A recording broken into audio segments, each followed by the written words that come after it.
We might have killed the only life we ever found on Mars. Big think. Recently, I was invited to speak at a symposium organized by the Amsterdam Royal Palace Foundation, who, twice a year, brings in experts to discuss some big topic like the COVID pandemic or the future of work. This summer's meeting was about the search for extraterrestrial life. While I focused on the search in our own solar system, Sarah Seeger of MIT presented her ideas on how to look for life on planets circling other stars. During our talks and the discussions that followed, I dropped a suggestion that some people surely will find provocative. That we already did find life on Mars nearly 50 years ago, but that we inadvertently killed it. The Viking lander experiments. In the mid-1970s, NASA sent 2 Viking landers to the surface of Mars equipped with instruments that conducted the only life detection experiments ever conducted on another planet. The results of those tests were very confusing at the time and remain so today.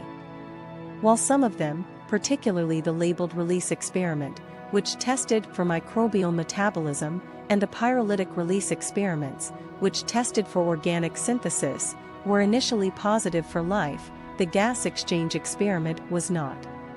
The Viking landers also included an instrument to detect organic compounds. It saw trace amounts of chlorinated organics, which were interpreted at the time to be the result of contamination from Earth. This led Viking Project scientist Gerald Soffen to utter his famous words, "No bodies, no life." In other words, there couldn't be Martian life without organic compounds. So Soffen concluded, as did most other scientists at the time, that the Viking Project was negative as to the presence of life, or at best inconclusive. In the half-century since, the picture has changed a lot. 8 more landers and rovers have explored the Martian surface in greater detail. Thanks to the 2008 Phoenix lander, and to later confirmation by the Curiosity and Perseverance rovers, we know that indigenous organic compounds do, in fact, exist on Mars. They're in a chlorinated form, however, not what the Viking-era scientists expected, and we don't know whether they derive from biological processes or from some abiotic chemical reactions that have nothing to do with life. Still, one might wonder how Soffen would react today. Would he still say categorically that the Viking results were negative? Death by water. At the time of those landings, scientists had very little understanding of the Martian environment. Since Earth is a water planet, it seemed reasonable that adding water might coax life to show itself in the extremely dry Martian environment. In hindsight, it is possible that approach was too much of a good thing.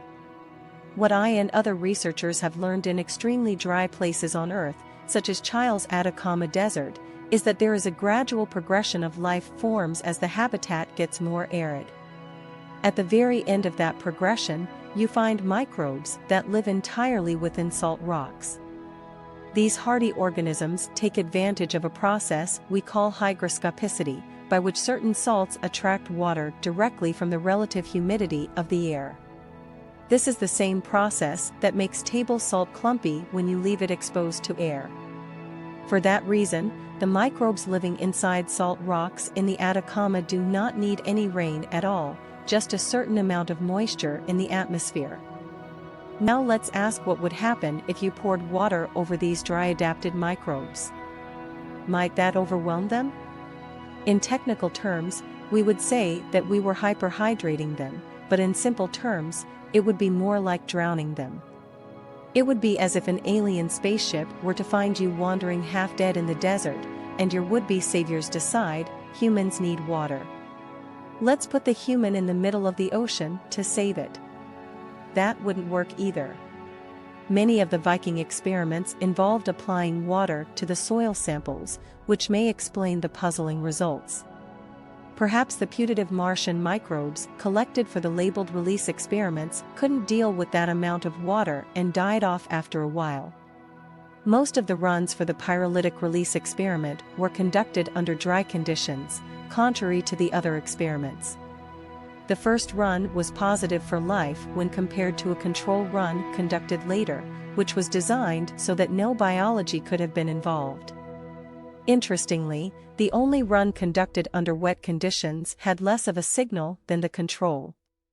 Following this line of thought, we should ask whether the Martian soil tested by Viking did in fact contain hygroscopic salts, and whether the relative humidity at those sites is high enough.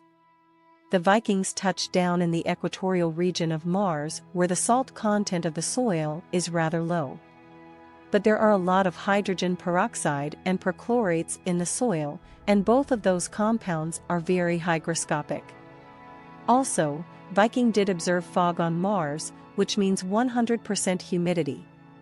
In principle, relative humidities would have been high enough in the morning and evening hours for microbes to suck up the moisture. Hope from hydrogen peroxide. More than 15 years ago, my colleague Joe Cooper and I upped the level of scientific speculation on this topic by taking a different perspective on the puzzling Viking results.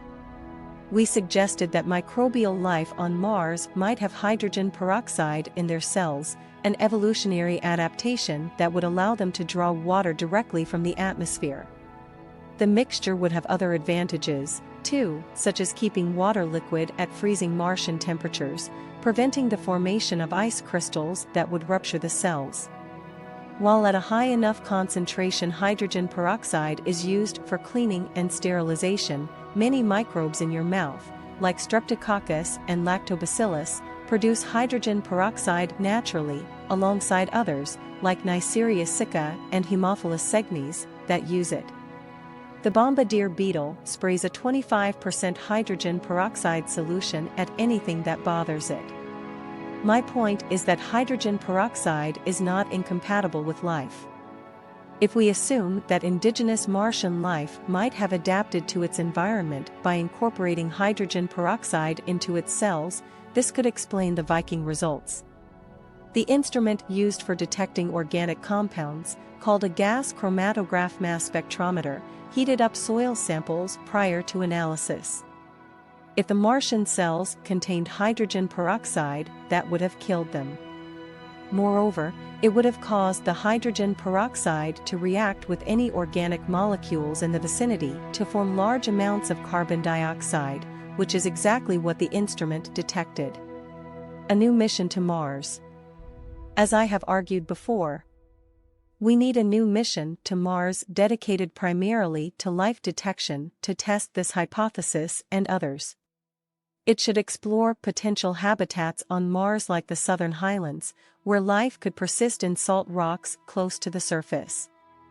We might even be able to access these rocks without drilling, a huge advantage in terms of engineering complication and cost. I cannot wait for such a mission to get underway.